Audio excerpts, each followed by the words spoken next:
Hi, Phil Aston here from Now Spinning Magazine with two album reviews and both by Frank Zappa. One is being released just in the last few months, which is Halloween 1978. This is the highlight of that concert, which was 4 hours long originally, but it's been obviously condensed to fit onto two final albums. And also live at TTG Studios in 1966, which is a brand new release. So let's have a look inside the packages.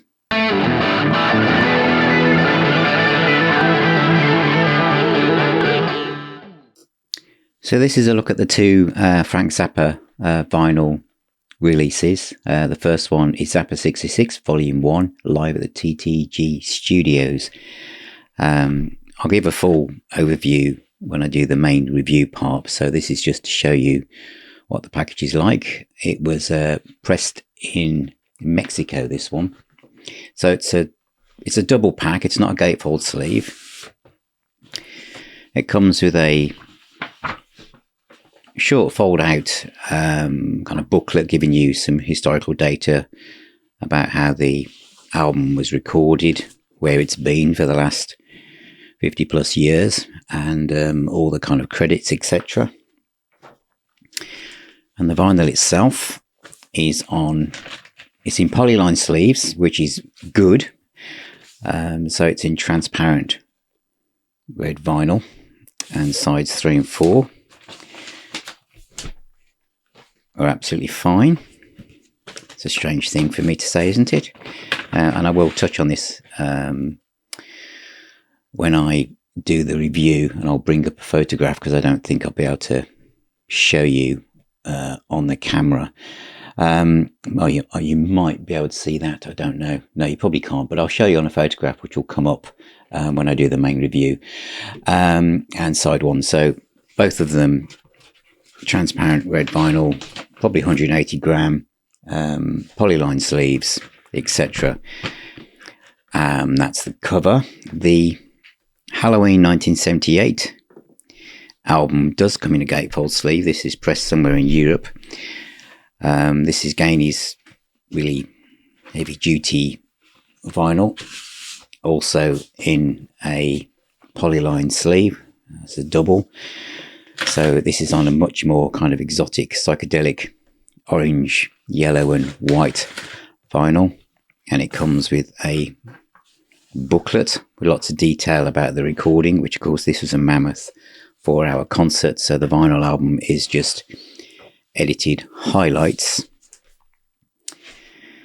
And sides 3 and 4, there's the credits on the back. But the reason I'm showing you this is because it also comes with a mask as well, for you to wear and entertain your family or your local friends, etc. So again, it's on yellow, orange and white vinyl. So that is two Zappa vinyl releases. This one has been out for a few months now, which is the Halloween one, and also the new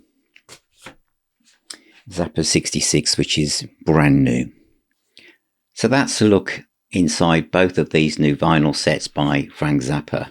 I'm going to give the Halloween one full marks, 5 out of 5, 10 out of 10 if you want. And for this one, half that, so 5 out of 10, I guess would be the best way of putting it. And I'm going to start here with the latest one. It was probably never meant to be released. It was recorded on reel-to-reel tape by Frank Zappa at the time, probably just as reference, really. There is a lot of historical value to this because of the musicians that are on it, all the credit and stories there. I mean, they were making a documentary about young people and music. The Freak Out album hadn't been out that long. Well, in fact, it came out that year. Recording-wise, the bass, the drums, the keyboards, it is actually not a bad recording because it must have been just recorded live to stereo. Frank Zappa's voice is in the distance and he hasn't quite developed that very recognizable talking style that he had as he started to project his humor into the proceedings. So you can hear this voice kind of telling people what to do and directing them, but you do sometimes think, who is that? And he sees actually Frank Zappa, but that is quite low in the mix, and they haven't tried to, push this up using any AI technology or anything. It is exactly what it is. So on side one, we have Freak Cloud Flea, if I probably pronounced that right, which is 15 minutes long, literally, or 14 minutes and 7 seconds, which is a jam, all based around probably one chord. And the guitar is quite tinny. It's 1966. It moves on, and it kind of doesn't really deviate from this. It does kind of change a little bit to a piano solo, etc. But it's of its time, okay? And then Move On is the last track on that side. It's okay. Side two is more kind of, you start to feel the kind of personality of Frank Zappa coming in, as Frank Zappa starts to direct the proceedings, as he's looking at the audience. This is all being filmed for this documentary, and he's just filming this probably for his own reference material. Now, for me personally, I have to say that, and I'm going to bring this up on screen now, my version has a scratch on it on side two. I'm fully aware of the importance of words at this point in time, and I know that when I say things like this, it has the power to make people buy something or not. So I know that my influence can make people go off and buy something that's limited edition, and that there's a spike in sales. But I also know that you trust me to say what I think of the pressing or whatever. And there's been times when I've reviewed, say, the Supertramp album, and I said it was a great pressing, and some of you reached out and said mine wasn't. I always tell the truth about it. Now, I could have said, well, there's a fault on this, but does it really matter? I think it does matter, because on this particular case, as you can see on the screen now, this particular scratch goes a fair way across the disc. So for about 7 minutes, which takes me through, some of the great playing, to be honest, there's just a constant click as it goes around. It looks to me, I don't think it was damage being put into the sleeve, which is a polyline sleeve. It looks to me like it could be a pressing fault.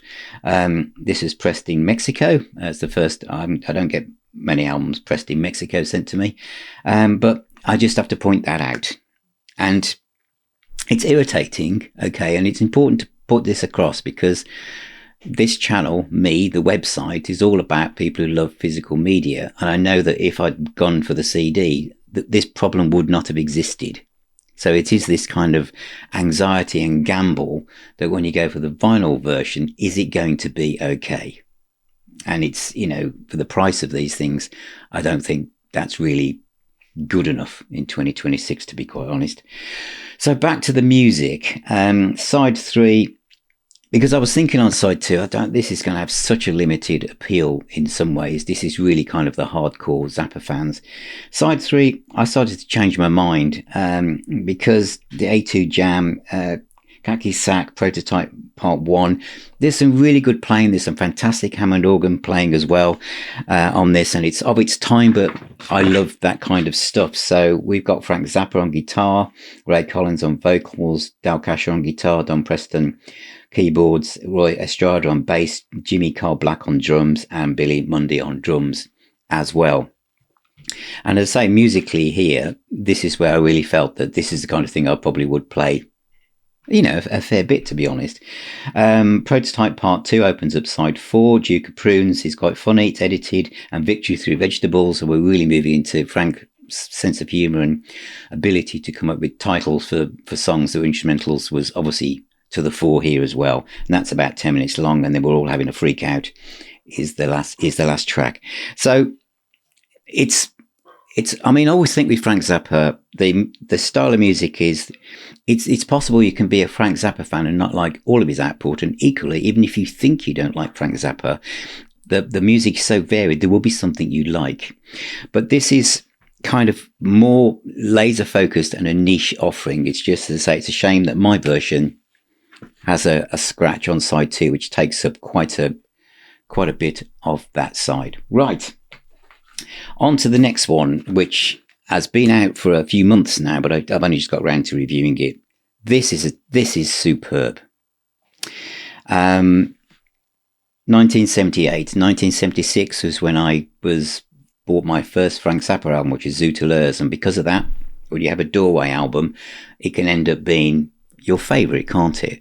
And Zootillers is my favourite, and I can tell you now that the first track I ever heard by Frank Zappa, look, give me some slack here. I was 17 and none of my friends had any Frank Zappa. So I'm walking around Virgin Records and I hear this guitar solo, this instrumental track with this guitar on it. And I've never heard anything like it. It's not like the normal guitar scales I'm used to hearing. It's not, is it jazz? Is it rock? It's not a blues scale. It's Frank Zappa.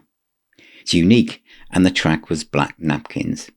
So any album that has literally 17 minutes of Black Napkins on side 4 is going to win for me. And I have to say that the guitar sound on this album, driving, dancing full, easy meets, the guitar tone of this SG, the way Frank Zappa plays it, it's really up in the mix. The bass and the drums, the mix itself is just superb.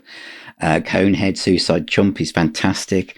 Muffin Man, all of this, you've got audience participation because by now this is really kind of becoming a big part of what Frank Zappa does. The humour's there, but the songs are there. Don't eat the yellow snow. All the humour, but it's absolutely brilliant. The only person I want to have some attention to is, if I can find it, I hope I can.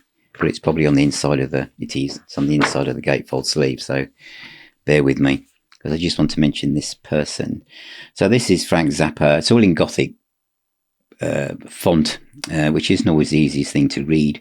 Danny Valley on rhythm guitar, Peter Wolf on keyboards, Tommy Miles on keyboards, Patrick Hearn on fretless bass, Arthur Bauer on bass, Ed Mann percussion, Vinny, can't read that because of the font, on drums, and Lee Shankar, known as the Bionic Parrot, is on violin. And I just wanted to mention the Bionic Parrot on violin because his playing is such a great foil to Frank Zappa's guitar, and the way they kind of talk to each other, especially on Black Napkins, which is the highlight of this set for me. I mean, all of it sounds great. The humour's there. The recording's really good. I haven't got the Super Deluxe edition, which includes like about 4 hours of stuff, but you can stream that on Apple. But this, for the highlights, is absolutely brilliant. So these are out now. So as I say, this is for, if you are a Frank Zappa fan, I can recommend this totally. For live at TTG Studios, I think this is for someone who really is in love with Frank Zappa at this level, especially in 1966. Sorry I had to point out that there was a fault in the pressing, but I feel that it's my job when I review these to point these things out. Mine could be the only one like that. That's happened before. Remember when I reviewed Who's Next, the box set, and I ended up with a book that was faulty, and I think I was the only person on the planet who had that. So you never know. So if you have got this, you can say in the comments that yours is fine, and that will kind of give some sense of balance around it. But I felt it was my job to point that out. So thank you for watching. Thank you for being here. Remember, music is the healer and the doctor. Please subscribe. If you become a patron, you'll get access to our WhatsApp group, our private group on Facebook, also our meetup, our own virtual pub called the Now Spinning Arms. We have our own shop now on the website selling CDs, box sets and vinyl. Check out the podcast. It's on every platform you can imagine. Thank you for being here. Thank you for all of your interactions. It means a great deal to me. And hopefully, well, I'll talk to you all very, very soon. Keep spinning those discs and take care.